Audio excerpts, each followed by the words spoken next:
आपकी अगर लाहौर से इस्लामाबाद ट्रेन नहीं चलती, उसको आपकी फिक्र नहीं। आपको यह है कि हमारे यहां से तुर्की तक ट्रेन चले। क्यों चले भाई? आप पहले अंदर की ट्रेन चलाओ अपनी।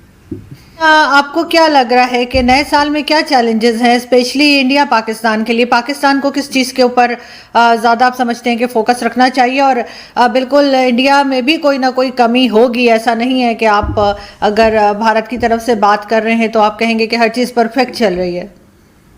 नहीं, बिल्कुल हर चीज परफेक्ट तो कहीं पे भी नहीं चलती है। अमेरिका तक में नहीं चलती तो इंडिया में क्या चलेगी? India is a very noisy democracy. मतलब ना, हिंदुस्तान में ये है ऐसा, थोड़ा सा हम लोग हैं ऐसा, वी आर इमोशनल पीपल, और ये झगड़े भी चल रहे हैं, अच्छी बातें भी चल रही हैं, सब कुछ एक साथ तो बहुत बड़ा इंडिया में चलता रहता है। जहां तक पाकिस्तान है, मैं तो अक्सर जो पाकिस्तानी दोस्त हैं, चीमा साहब की शो में भी था, मैं यही कह रहा था, 20 साल तक सब कुछ बंद करो। ये 20 साल तक पाकिस्तान में सब कुछ बंद करो, फोकस ऑन योर इकोनॉमी। मैं तो ये बोलूंगा कि focus on your economy only. क्योंकि जो आप लोग सोवरेनिटी की बात करते हैं ना पाकिस्तानी मीडिया में, खुद मुख्तारी जिसको कहते हैं, जो पाकिस्तानी बात करते हैं खुद मुख्तारी की, आरजू जी, मुझे लगता है कि सबसे बड़ी जो सोवरेनिटी होती है, इकोनॉमिक सोवरेनिटी होती है। देखिए, किसी मुल्क की ऐसी ताकतें होती हैं, या फिर कोई भी मुल्क की जो फौजें होती हैं, राइट, वो बात करती हैं ज्योग्राफिकल सोवरेनिटी की। लेकिन कई बार ऐसा हो जाता है कि आपको, क्योंकि इकोनॉमिक सोवरेनिटी नहीं है, तो आपको झुकना पड़ता है, और उसमें आपकी अस्करी ताकतें कुछ नहीं कर सकती। और हाल ही में देखिए जिस तरीके से पाकिस्तान में हुआ, जैसे सऊदी अरब के साथ आपकी कशीदगी चली, और आगे चल के ठीक भी हो जाएगी, तो ऊपर नीचे चलता रहता है, देयर इज नथिंग परमानेंट। आज खराब है, कल अच्छी हो जाएगी। लेकिन जिस तरीके से सऊदी अरब के साथ रहा, या फिर और किसी मुल्क के साथ रहा ना, आपका जैसे यूएई के साथ रहा, तो सबका एक देखने का एक तरीका होता है, एक नजरिया होता है। तो मुझे ऐसा लगता है कि अगर पाकिस्तान, मैं तो वही बात मैंने दोबारा बोल रहा हूँ, छोटा मुंह बड़ी बात मुझे बोलनी नहीं चाहिए ऐसी, क्योंकि पूरा एक मुल्क है, तो मैं क्या बोलूं मुल्क के लिए। लेकिन अगर मुझे ऐसा लगना चाहिए, अगर सब कुछ बंद कर देना, आप सारे खिड़की दरवाजे, अब मैं जब बोलता हूं तो पाकिस्तानी नाखुश हो जाते हैं बड़े कि साहब ऐसे कैसे मैं तो बोला, आपने पूछा तो इसलिए मैं बता रहा हूं। ये ना सऊदी अरेबिया, ना अजरबैजान, ना कुछ ना कश्मीर, ना इवन कश्मीर, सबको छोड़ो आप। 20 साल के लिए ओनली फोकस ऑन इकोनॉमी। तो तब उससे क्या होगा अर्जु जी, कि जब आप सिर्फ और सिर्फ इकोनॉमी पे फोकस करेंगे ना, तब शायद पाकिस्तानियों को एहसास हो कि दुनिया जो है वो पैसे को सलाम करती है। ये बात सच है। और जितनी जल्दी पाकिस्तानी कौम और पाकिस्तानी सियासतदान समझ जाएं, पाकिस्तानी सियासतदान तो समझते हैं, अपनी पर्सनल कैपेसिटी में समझते हैं कि पैसे को सलाम करता है, लेकिन जो आप कहते हैं ना, larger issue of this thing, economically strong जो कंट्री होगी आज की तारीख में, आपके पास न्यूक्लियर वेपन है, पाकिस्तान के पास एटम बम है, राइट, सिंगापुर के पास नहीं है, सिंगापुर ने कभी डिमांड करी इसकी। पर ठीक है, आपके हालात अलग हो सकते हैं, पाकिस्तान के हालात अलग हैं, जियो स्ट्रेटेजिक अलग हैं। लेकिन अगर आप ये पूछें कि आज क्रेडिबिलिटी किसकी है, दुनिया किसको सलाम करती है, किसको पूछती है, तो आपके एटम बम को नहीं करती, वो सिंगापुर के पैसे को सलाम करती है। तो ये दुनिया की फितरत है। बिल्कुल ठीक। लेकिन मेजर साहब, एक चीज़ मेरे पास बल्कि लिख के भी रखा है कि इस्तांबुल, तेहरान, इस्लामाबाद एक कार्गो ट्रेन एक्सपेक्टेड है, बल्कि शायद लॉन्च होने जा रही है। तो ये 3 कंट्रीज जो हैं, ये अगर मिलकर इस तरह से काम करती हैं, तो आपको नहीं लगता कि अगर इंडिया के भी अच्छे टर्म्स होते और इंडिया भी इसमें शामिल होता तो उसके लिए भी बेहतर होता? नहीं, देखिए, ये तीनों मुल्क आपने जिनकी बात करी है, इनके पास पैसे नहीं है आरजू जी। देखिए, पाकिस्तान को पैसे चाहिए, इसलिए पाकिस्तान की दोस्ती सऊदी अरेबिया से हुई, अमेरिका से हुई, चाइना से हुई, राइट। हम तो ईरान से पैसे लेके तेल लेते हैं, हम तो ईरान के कस्टमर हैं। अब वो ठीक है, उनके सैंक्शंस हो गए और ये सब नहीं हो गया, हमें क्या करना है, हम क्या करेंगे इससे लेके? हमारे लिए कैसे बेहतर होता, तो ये तो बताए कि हमारे लिए किस तरीके से बेहतर होता। लेकिन मेजर साहब, जो टर्की का अगर देखा जाए, टर्की का भी मैंने लिख कर रखा है कि ये जो उनके है वो $649 बिलियन के उनके एसेट्स हैं, जो कि 20th रैंक आ रहा है। और सऊदी अरब का है, जिसको आप लोग बहुत मानते हैं कि जी हम सऊदी अरब से पैसे लेते हैं, और टर्की को आप अक्सर कहते हैं टर्की के पास पैसे ही नहीं है, वो उससे सिर्फ एक ही नंबर आगे है और उनके पास $680 बिलियन हैं। तो आप ये बात कैसे कह सकते हैं कि टर्की के पास पैसे नहीं है और टर्की कोई प्रोजेक्ट नहीं कर सकता या पाकिस्तान की मदद नहीं कर सकता? हम ये नहीं कह रहे टर्की आपको पैसे नहीं देगा, टर्की आपको एर्दुगुल गाजी दे देगा, अलिफ लैला की कहानियां सुना लेगा। पाकिस्तान को क्या चाहिए? पाकिस्तान को चाहिए पैसा, पाकिस्तान को चाहिए फंडिंग। इसीलिए पाकिस्तान की दोस्ती अमेरिका से हुई, फिर सऊदी से हुई, उसके बाद चाइना से हुई। क्या ईरान आपको पैसे दे सकता है? नहीं दे सकता। क्या तुर्की आपको पैसे दे सकता है? नहीं दे सकता। इमरान खान ने पिछले साल अनाउंस करा था टीवी चैनल बनाएंगे जो इस्लामोफोबिया से लड़ेगा। बन गया टीवी चैनल? नहीं बना ना अर्जु जी, वो नहीं बनेगा आगे। तो जो लोग टीवी चैनल नहीं बना सकते वो रेल लाइन क्या बनाएंगे? और अगर आपने रेलवे लाइन बना भी ली, मैं कह रहा हूं बन गई आपकी, उसमें पाकिस्तान कितना पैसा लगाएगा ये बताइए? पाकिस्तान तो नहीं लगा रहा पैसा। दूसरी चीज, आपने रेलवे लाइन की बात बताई, जो अंग्रेज आपको हजारों किलोमीटर रेलवे लाइन देकर गए थे, आपने उसका क्या करा? अभी तो आपके जो रेलवे के जो वजीर हैं उनका आया है कि जी ये तो बंद करनी पड़ेगी अगर ठीक नहीं हुई तो। बड़ी पाकिस्तानी मीडिया में डिबेट चल रही थी, मैंने देखी आपका जो रेलवे मिनिस्टर है वो क्या बंद करनी पड़ेगी। तो आप लोग देखिए, मैं ये कह रहा हूं कि सबसे पहले ना अपने आप अंदर से स्ट्रांग करिए। आपकी अगर लाहौर से इस्लामाबाद ट्रेन नहीं चलती, उसको आपकी फिक्र नहीं। आपको यह है कि हमारी यहां से तुर्की तक ट्रेन चले। क्यों चले भाई? आप पहले अंदर की ट्रेन चलाओ अपनी। हमारी अंदर की ट्रेन चलती है, फिर हम बाहर की चलाएंगे। पहले आप पाकिस्तानी कौम है ना, आप आरजू जी पाकिस्तानी कौम को आप मजबूत करिए। आप बाहर देखिए, दो चीजें हैं हर समय जब फॉरेन रिलेशंस होते हैं आरजू जी, तो हमें एक चीज देखनी पड़ती है कि ये जो दूसरा मुल्क है वो हमसे चाहता क्या है, चाहता क्या है। इसमें कोई यारी दोस्ती की आप भी मुसलमान हैं हम भी मुसलमान, ये सब बेकार की बातें। मजहब के नाम पे कभी कुछ नहीं हुआ आज तक, ठीक है ना। आपको सिर्फ ये देखना है कि आप कह रहे हैं एक ईरान, तुर्की और ये अपना पाकिस्तान एक ब्लॉक बनाएंगे, और आपने बोला कि इंडिया भी जुड़ जाए तो इंडिया का फायदा। पाकिस्तान का फायदा कैसे होगा ये बताइए? पाकिस्तान जाहिर है तीनों मिलके काम करेंगे। नहीं तो पाकिस्तान बेकार तो नहीं, आप पाकिस्तान को बेकार तो नहीं कह सकते ना, कहीं ना कहीं तो काम आ रहा होगा। पूछ रहा हूं आरजू जी, जरूर आ रहा होगा, मैं मना नहीं कर रहा। मैं आपसे पूछ रहा हूं पाकिस्तान बनाता क्या है जो तुर्की को चाहिए? मैं ये पूछ रहा हूं आपसे। मैं ये नहीं कह रहा पाकिस्तान बेकार है, मैं कह रहा हूं महान मुल्क है, अच्छा मुल्क है, अच्छा देश है, तगड़े लोग हैं। मैं आप तो सिर्फ ये कह रहा हूं पाकिस्तान बनाता क्या है ये बताइए, जो तुर्की को चाहिए, जो ईरान को चाहिए। जो ईरान कहे कि जी अगर पाकिस्तान से हमने ये नहीं लिया तो हम खत्म ही हो जाएंगे। आप एक चीज बताइए जो पाकिस्तान बनाता है। पाकिस्तानी गुस्सा होते कहते हैं जी हम फुटबॉल बनाते हैं। वर्ल्ड कप में जो फुटबॉल है, पाकिस्तानी ने मुझे फेसबुक पे बड़ा लंबा मैसेज देखा कि तुम क्या सोचते हो फुटबॉल बनाते हैं। हम कहते हैं हम नहीं खेलेंगे फुटबॉल। और बताओ, अब आगे बताओ क्या है। तो मैं ये कहता हूं ना कि हर समय आप ये लोग उड़ी उड़ी बातें करते हैं, लोग उड़ी उड़ी बातें करते हैं। आप एक बात बताइए, आपका जो सीपैक था वो बंद हो गया फिलहाल के लिए। पाकिस्तानी मीडिया की रिपोर्ट्स हैं, वो कहती है सीपैक बंद हो गया। सीपैक आज की तारीख में कोई चेयरमैन नहीं है, अब पाकिस्तानी आर्मी को दे दिया है कि पाकिस्तानी आर्मी सीपैक चलाएगी। जब आप लोग अमेरिका के साथ थे तो पाकिस्तान का क्या भला हो गया? जब आप सऊदी अरब के साथ थे तब पाकिस्तान का क्या भला हो गया? जब चीन के साथ थे तब पाकिस्तान का क्या भला हो गया? जो अब आप तुर्की के साथ और इसके साथ जा रहे हैं, ईरान के साथ, बोलेंगे जी हमारा भला हो जाएगा। भला किसका होता है? अगर पाकिस्तान वहां को ट्रेड करे वो तो कहेगा ठीक है, तुर्की कहेगा ठीक है, हमें 10 चीजें बनाते हैं, हम 10 चीजें आपको बेचते हैं। तो आप तुर्की से लोन लेंगे और वो चीज तुर्की से ले लेंगे। पाकिस्तान को अपना इंफॉर्मेशन टेक्नोलॉजी का बेस तगड़ा करना पड़ेगा। पाकिस्तान को अपना इंडस्ट्रियल सेक्टर, उसके लिए पावर रिफॉर्म्स आपको लाने पड़ेंगे। जो पर यूनिट मनमर्जी की बिकती है ना पाकिस्तान में बिजली की, जी इतने रुपए पर यूनिट बेच दी, वो रोकना पड़ेगा। आपको अपने बिजनेसमैन को सपोर्ट करना पड़ेगा अर्जु जी। आपका जो आपका हैंडलूम वाला है, जो आपका फैब्रिक बनाता है, कपड़ा बनाता है, आपको उसकी मिलें बंद है पाकिस्तान में, क्योंकि बिजली इतनी महंगी है। और जब बिजली आती है तो फिर वो 2-4-5 घंटे के लिए आती है, बाकी समय बिजली उसकी मिलें बंद है। तो मेरा ही कहने का मतलब है कि जब आप खुद मजबूत बन जाएंगे ना, फिर आपको ब्लॉक बनाने की जरूरत नहीं होगी, फिर तुर्की आपके पास आएगा। और ये जो ब्लॉक की बात कर रहे हैं कि ये लोग ब्लॉक बनाने जा रहे हैं, ये सिर्फ पाकिस्तानी मीडिया में सुनने को आता है। मैंने ईरानी मीडिया में नहीं सुना कि हम पाकिस्तान के साथ बड़े एक्साइटेड है, कोई ब्लॉक बना रहे हैं। क्योंकि उनको पता है कि उनकी तरफ से ही पाकिस्तान को जाएगा, पाकिस्तान की तरफ से कुछ नहीं आएगा वहां पे। तो बराबर के रिश्ते होते हैं, बराबर की दोस्ती होती है। जब दो मजबूत पहलवान होते हैं तब उनकी लड़ाई भी अच्छी होती है, उनकी दोस्ती भी अच्छी होती है।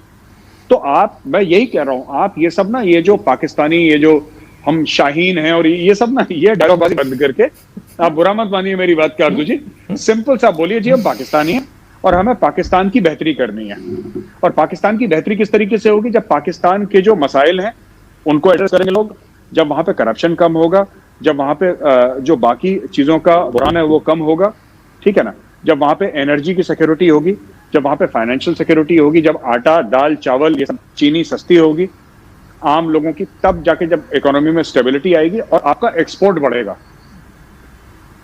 फिर आप जाके, फिर जब ये सब हो जाएगा ना, फिर अमेरिका, आप डायरेक्टली यूरोप से बात करेंगे। तुर्की वुर्की ये जो अपने आप को ना वुड भी यूरोपियंस मानते हैं कि जी हम भी गोरे हैं वो भी गोरे हैं तो हम भी, क्योंकि बॉस्फोरस पे हैं और यूरेशिया का ये है, ये सब ये नकली यूरोपियन है तुर्की वाले। फिर आपको नकली से बात नहीं करने की जरूरत पड़ेगी, फिर आप इक्वल टर्म्स पे बात करेंगे लोगों से। आप सऊदी अरेबिया से बोलेंगे हाँ ठीक है तुम्हारे पास तेल है ना, हम पैसा दे के खरीदते हैं तुमसे तेल, तुमको एहसान नहीं करते हमारे ऊपर, कोई लोन नहीं दे रहे हमें, बताओ। फिर यू कैन से बताओ कितना पैसा लिया, ये लो चेक, तेल भेजो। ऐसे बात होती है। जिस दिन वैसे पाकिस्तान बात करेगा फिर ये सब ये छोटे मोटे ईरान से आपको ना ब्लॉग बनाने की जरूरत नहीं पड़ेगी। लेकिन अर्जु जी ये चीज है कि पाकिस्तान में ऐसा नहीं हो रहा है। पाकिस्तान में और लोग गरीब बनते जा रहे हैं, बिकॉज अभी अभी इमरान खान साहब का बयान आया ना कि 2.5 साल तक तो मुझे पता ही नहीं लगा कि करना क्या है वहां पे, 2.5 साल मुझे सीखते सीखते चले गए। तो वो तो कह रहे थे कि मैं सब सीखा सिखाया आया हूँ, मैं आते ही सबकी बैंड बजा दूंगा, तो फिर वो हुआ नहीं। तो वो चीज है कि जब हुकूमत में आते हैं तो सरप्राइजेस आते हैं। दोनों मुल्कों को कंपेयर करना अर्जु जी ठीक नहीं होगा, क्योंकि हमारा मामला, इंडिया का मामला बहुत आगे जा चुका है। मतलब हम लोग we are talking to American about nuclear technology, we are talking to the Europeans about nuclear technology. India 2 level पे है। एक इंडिया वो जो आप समझते हैं कि जो गरीब है, और है भी यहाँ पे, एक वो इंडिया जो 21वीं सदी में नहीं 22वीं सदी में जा रहा है, जो स्पेस रिसर्च की बात कर रहा है। एक इंडियन है जो फ्लाईओवर के नीचे सो रहा है, जिसने शायद रात को खाना नहीं खाया, सिर्फ दोपहर को एक बार खाना खाया था, रात का खाना नहीं खाया। वो भी हमारी सच्चाई है। लेकिन ये भी सच्चाई है कि इसरो जो है हमारा, राइट, नेटो, सॉरी, वो जो इनका क्या नाम कहते हैं इनका, जो नासा है अमेरिकन का, नासा वाले आके हमसे सीखना चाहते हैं कि भाई आप 100 सैटेलाइट एक साथ कैसे भेज सकते हैं, इतना आपने सस्ते में इतना एफिशिएंट स्पेस प्रोग्राम कैसे बनाया। तो इंडिया काफी लेवल्स पे चलता है अर्जु जी। एक लेवल पे इंडिया नहीं कि आप बोले तो सिर्फ गरीबी है और अच्छा है, सिर्फ अच्छा है, ऐसा नहीं है। लेकिन गरीबी पे नजर है और चीजें हो रही हैं, और मतलब ये ठीक अच्छाई की तरफ जा रहा है मामला। लेकिन आपको लगता है कि ये जो न्यूक्लियर एसेट्स हैं ये कोई सिक्योरिटी देते हैं आपको या पाकिस्तान को? हाँ बिल्कुल, पाकिस्तान का मुझे नहीं पता, हमें तो पूरी देते हैं। हम लोग बीजिंग को हिट कर सकते हैं, बीजिंग को ये पता है, हमें ये पता है, बस का नहीं करता। ये इंश्योरेंस पॉलिसी होती है। सही, वो क्या कर लेंगे? अगर देखिए सुनिए, वो कर क्या लेंगे हमारा? देखिए साहब, 130 करोड़ का मुल्क है, ठीक है ना, क्या कर लेगा हमारा? क्या कर लेगा? लद्दाख पे वो भी बैठे हैं, हम भी बैठे हैं, 50 साल तक बैठे रहेंगे, हम 50 साल तक बैठे रहेंगे। देखिए, India time has come, India has arrived on the world stage. हिंदुस्तानियों ने, राइट, जो ये सेलेक्ट फ्यू थे ना, ये जो आपके P5 जिसको कहते हैं, यूनाइटेड नेशन सिक्योरिटी काउंसिल के जो 5 मेंबर हैं, जो इन्होंने एक्सक्लूसिव क्लब बना रखा था, भाई इसमें सिर्फ ये लोग होंगे 5। उस क्लब में हम लोग घुस गए हैं, हमने पैर मारा और हमने दरवाजा तोड़ दिया, अब हम घुस गए। अब दुनिया को पता है, अमेरिका ये बात कबूल करता है, चाइना भी कबूल करता है। वो डायरेक्टली बोलना नहीं चाहता बिकॉज हमारा कॉम्पिटिटर है डायरेक्ट, लेकिन you can not survive without India in this world. We are simply too strong, we are simply too powerful, we are growing too fast. और दुनिया का जो आप देखिए, हर जगह पावर स्ट्रक्चर में इंडियंस हैं आज। इसके पीछे आजू जी 70-72 साल की मेहनत है। इतने मैं तो जो हिंदुस्तानी माँ बाप हैं, राइट, मैं उनको सल्यूट करता हूं, उनको सलाम पेश करता हूं, हिंदुस्तानी माँ बापों को। माँ बाप ऐसे थे, मैं जानता हूं, जिन्होंने एक रोटी कम खाई, अपने बच्चे को पढ़ाया। उन्होंने अपने लिए कपड़े नहीं खरीदे, अपने बच्चों के लिए किताबें खरीदी, और आज वो हिंदुस्तानी सिलिकॉन वैली पर राज कर रहे हैं। These are not rich people कि आप बोलें कि साहब ये बड़े अमीर थे और उनके घर में गाड़ियां थी, नौकर चाकर थे। ये बड़े आम से हिंदुस्तानी हैं, छोटी छोटी गलियों में, कुचों में रहने वाले, जिनके बच्चे आज सिलिकॉन वैली पर राज कर रहे हैं। फेसबुक से लेकर, ट्विटर से लेकर, एप्पल, माइक्रोसॉफ्ट, गूगल, कहीं पर भी जाइए आपको हिंदुस्तानी मिलेंगे। ये हमारा एक वर्क एथिक है, ये हमारा कल्चर है। और वो लोग वहां पे भी जाएंगे ना, उनका एक्सेंट अमेरिकन हो गया होगा, ठीक है, लेकिन दिवाली के दिन वो भी कुर्ता पैजामा पहनते हैं। नहीं, तो बहुत अच्छी बात है। और ये चीज़ तो खैर सभी ने नोटिस की है कि जो आईटी है और इस तरह की जो फील्ड है उसमें इंडियंस बहुत आगे हैं। एक चीज़ मुझे बताइए मेजर साहब के, अभी इमरान खान साहब ने कहा, जो हमारे प्राइम मिनिस्टर हैं, कि जी हमारे ऊपर, उनके ऊपर यानी प्रेशर है इजराइल को एक्सेप्ट करने का। तो ये प्रेशर कौन दे रहा है? अमेरिका दे रहा है कि इस्लामिक कंट्रीज दे रही हैं, सऊदी अरब दे रहा है? ये बात उन्होंने क्यों की? और दूसरा उन्होंने ये भी कहा कि हम जब तक नहीं मानेंगे जब तक फ़लस्तीन के लिए कुछ ना हो जाए, कोई मतलब अच्छी बात ना सेट कर लें लोग। देखिए सुनिए, किसी को इंटरेस्ट नहीं है पाकिस्तान में, ये खुद झूठ बोलते हैं। किसने बोला आपको रिकॉग्नाइज करने के लिए? आपने मतलब कि इमरान खान ने और DGISPR ने बैठ के बात करी, बोला चलाओ चलाओ, हम पे प्रेशर है। अरे बताओ ना किससे प्रेशर है? किसने बोला? किसने फोन करा आपको? बताओ, एक बार तो बोलो। ये फालतू में झूठ बोलते हैं, प्रेशर है प्रेशर। अच्छा एक बात बताइए आरजू जी, मैं आपसे पूछता हूँ, दिल पे हाथ रख के बोलिएगा, as a human being, Israel को क्या फर्क पड़ता है अगर पाकिस्तान रिकॉग्नाइज करे ना करे? सबसे ज्यादा दुनिया में पीएचडीज इजराइल से निकलती हैं। इजराइल की टेक्नोलॉजी दुनिया के सबसे आगे है, फर्स्ट वर्ल्ड कंट्री है, only democracy in the middle east है, राइट? और पाकिस्तान के ऊपर साहब बड़ा प्रेशर डाल रहे हैं कि हमें रिकॉग्नाइज कर दो, वरना हम तो कहीं मुंह दिखाने के लायक नहीं होंगे अगर पाकिस्तान। अरे यार, थोड़ा होश के नाखून ले। आप सोचे ना अर्जु जी, ये इमरान खान पता नहीं क्यों ऐसी बातें करते हैं, मुझे समझ में नहीं आता। वजीर आजम है मुल्क के, थोड़ी सी, मैं ये कह रहा हूँ थोड़ी सी ना कि संजीदा बातें करें, थोड़ी सी सीरियस टाइप की बातें करें। सब बड़ा प्रेशर है। किसका प्रेशर है आप बताइए? किसने बोला आपको? किसका प्रेशर है? कौन कर रहा है? उससे क्या फर्क पड़ेगा? आप ना करें। हम फिलिस्तीन ये सब देखिए, मैं आपको बताता हूं, 1979 में जनरल जियाउल हक, उस समय ब्रिगेडियर था या मेजर जनरल था, वो किंग हुसैन थे जॉर्डन के, उनके अंडर आके पाकिस्तानी फौज ने फिलिस्तीनियों को मारा है। अर्जु जी, आप जाके हिस्ट्री चेक करिए, हजारों फिलिस्तीनियों को मारा है। आज पाकिस्तान उन्हीं फिलिस्तीनियों के लिए रो रहा है कि जी हमें आपके हुकूक के लिए हम इजराइल को रिकॉग्नाइज नहीं कर रहे। फिर आपने मारा क्यों था उन हजारों फिलिस्तीनियों को? भाई आप गए थे ना वहां पे, अब मैं नाम बता रहा हूं, जियाउल हक थे वहां पे, ब्रिगेडियर थे, मेजर जनरल थे, समथिंग लाइक दैट। जियाउल हक ने मरवाए हैं फिलिस्तीनियों की, हजारों फिलिस्तीनियों की लाशें आपने बिछा दी। आप कहते हैं हमें प्यार है उनसे। प्यार है तो कुछ करो उनके लिए, फिलिस्तीनियों के लिए। कुछ करा नहीं, कुछ नहीं करा। लेकिन मेजर साहब, आप किस तरह देखते हैं अभी जो आजकल सिचुएशन है उसमें आप पाकिस्तान का जो रोल है इस्लामिक कंट्रीज के साथ, उसमें वो जाके कश्मीर की बात भी करते हैं, दूसरी बातें भी करते हैं, तो आपको क्या लगता है कि कहाँ पे पाकिस्तान स्टैंड कर रहा है? जो इस्लामिक कंट्रीज है, चाहे वो UAE हो, सऊदी अरब हो, कुवैत हो, ये किस तरह से देख रहे हैं पाकिस्तान को? आरजू जी, कश्मीर में किसी को 2 रुपए का इंटरेस्ट नहीं है। मैं आपको बता रहा हूं, किसी को 2 रुपए का क्या, किसी को चवन्नी का इंटरेस्ट नहीं। चवन्नी समझती, 25 पैसे को बोलते हैं। किसी को कश्मीर में क्या चवन्नी बोलते हैं? हाँ, यही बोलते हैं जी। अब होती नहीं है मगर यही बोलते हैं। होती नहीं है बट वही बोलते हैं। किसी को चवन्नी का इंटरेस्ट नहीं है। लोग अपने मामलों में लोग सब परेशान हैं, सबको अपने घर चलाने हैं। पाकिस्तान कहता है मुस्लिम कंट्रीज। मुझे तो आज तक ये समझ में नहीं आता कि मुस्लिम कंट्रीज क्या होती हैं। आपने कभी सुना? क्रिश्चियन कंट्रीज ने डिसाइड करा है, बुद्धिस्ट कंट्रीज नहीं है भाई। Thailand is a Buddhist country, Burma is a Buddhist country, Japan is very largely Buddhist. आपने कभी सुना है कि बुद्धिस्ट कंट्रीज ने डिसाइड करा, क्रिश्चियन कंट्रीज ने डिसाइड करा? हिंदू खैर दो तीन ही मुल्क हैं और हमारी वैसी फितरत भी नहीं है। तो ये सब ना कि मुस्लिम कंट्रीज, इन सब से दिमाग से निकालिए। There are only 2 kinds of countries, rich countries and poor countries. गरीब मुल्क होते हैं और अमीर मुल्क होते हैं, और वो 2 अमीर मुल्क हैं, एक ईसाई हो, एक यहूदी हो, या फिर एक मुसलमान हो। आज की तारीख में आप भी मुसलमान मुल्क हैं, सऊदी अरेबिया भी मुसलमान मुल्क है, और यहूदी तो आपका दुश्मन है। अब आप बताइए, सऊदी अरेबिया किसके नजदीक है? एक मुसलमान मुल्क पाकिस्तान के नजदीक है कि यहूदी के नजदीक है? वो यहूदी के नजदीक है, आपके नजदीक है ही नहीं वो।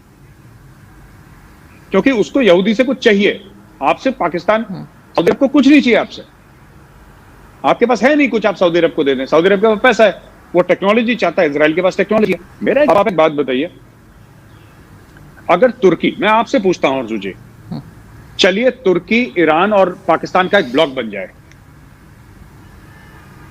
और ये बोल दे कि हां भारत को कश्मीर के बारे में कुछ करना चाहिए, यूएन रेजोल्यूशन की बात कर दे, पाकिस्तान में सब लोगों ने बंगले डाले, जपियां डाली, ठीक है, अगर ऐसा हो जाता है तो फिर क्या होगा?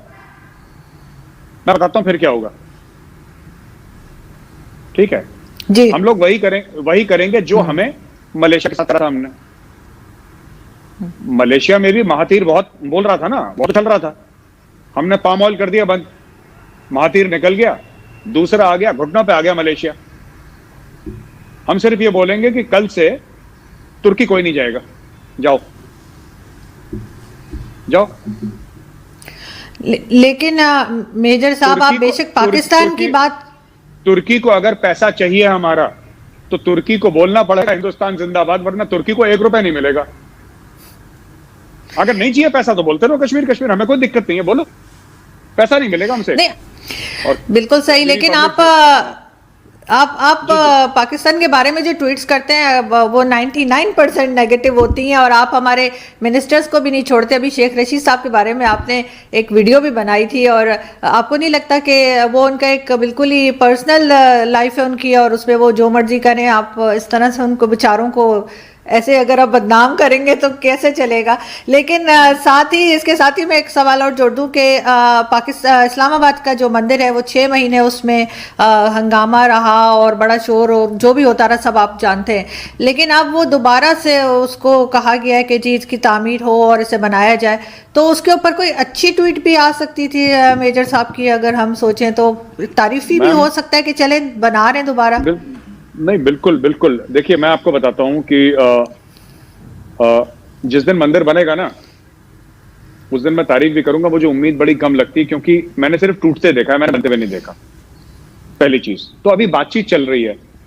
देखिए आरजू जी, जब वो मंदिर तोड़ा आप लोगों ने इस्लामाबाद में, आपसे मेरा मतलब जिन लोगों ने भी तोड़ा, पाकिस्तानियों ने, जब वो तोड़ा हमें उसका सबूत तो मिल गया कि ये टूटा है, लेकिन बनने का सबूत नहीं मिला। जिस दिन हम आंखों के सामने देख लेंगे बन रहा है, सबूत लेंगे, उस दिन हम सलाम पेश करेंगे और हम कहेंगे बहुत अच्छा काम करा, हम सपोर्ट भी करेंगे इस चीज को। और मंदिर सिर्फ इसलिए आप लोग मत बनवाइए, पाकिस्तानियों को बोल रहा हूं, आप इसलिए मंदिर मत बनवाइए क्योंकि वहां पे कुछ हिंदू हैं और उनको सजदा करना है। यह आपका कल्चरल पास्ट है। इस खित्ते में जो भी रहते थे पहले हिंदू थे, 3, 4, 5 जनरेशन पहले ये सब हिंदू थे। आपके आर्मी चीफ का हिंदू नाम है ना, और है आपके जितने भी चौधरी हैं, चिट्टे हैं, चीमा हैं, रंधावा हैं, राठौर हैं, गुज्जर हैं, राजपूत हैं, जाट हैं, ये कौन है? ये तो हिंदू ही है ना। और पाकिस्तान में भरे पड़े हैं पाकिस्तानी। वो टीवी पे आते हैं, वो कौन बोलते हैं कि मैं गुजर शेर हूं। वो आते हैं ना, वो पता नहीं कौन से बड़े जोर से बोलते हैं, वो इफ्तिखार चौधरी, वो जो पीटीआई के आते हैं।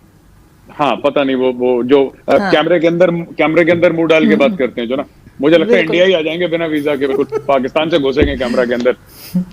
तो जो गुजर है कम्युनिटी ना, वो तो हिंदू है।